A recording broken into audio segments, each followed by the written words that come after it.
মাসের বেশি হলো মঞ্চে নেই বড় কোনো সাংস্কৃতিক অনুষ্ঠান কিংবা কনসার্ট। তাই তো শিল্পী আর বাদ্যযন্ত্রীদের হাতে নেই কোনো কাজ। দেশের পরিবর্তিত পরিস্থিতিতে থমকে আছে গানের সব বড় আয়োজন।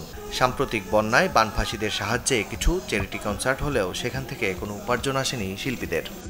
আসলে খুব খারাপ অবস্থা প্রত্যেকটা শিল্পী বলেন, মিউজিশিয়ান বলেন, যারা আছি আমরা সবাই প্রত্যেকেরই অবস্থা খুব একটা ভালো নেই। কারণ অলরেডি 1.5 মাস যাবৎ আমি নিজেই দেখা যায় যে অফ সিজনেও কিন্তু টুকটাক কাজ করে থাকি। আর এখন তো অলরেডি সিজন শুরু হয়ে যাওয়ার কথা ছিল, কিন্তু আমাদের দেশের পরিস্থিতি বন্যার প্রতি সব মিলিয়ে আমাদের কাজ একদমই হাতে নেই।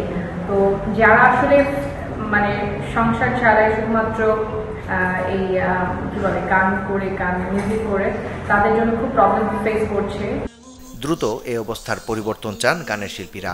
ফের নিয়মিত মঞ্চে দর্শকদের সাথে গলা মিলিয়ে তারা গাইতে চান গান। আসলে যারা শুধুমাত্র মিউজিক করে বাঁচে, তাদের জন্য খুব টাফ এখন জীবনযাপন করা।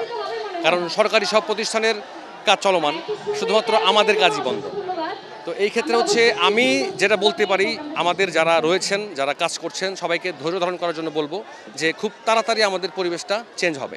বাংলাদেশে যে কোনো প্রবলেম ক্রিয়েট হলেই শিল্পীরা সবচেয়ে বেশি সাফার করে।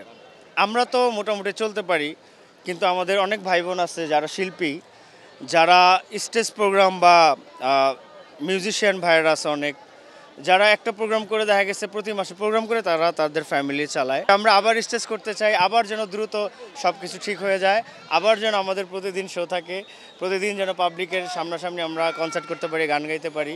এটাই তো আমাদের বড় আনন্দ। মঞ্চে আবার গান ফেরাতে দর্শক ও আইনশৃঙ্খলা বাহিনীর সদস্যদের পাশাপাশি বড় আয়োজকদের দৃষ্টি আকর্ষণ করেছেন গানের এই শিল্পীরা।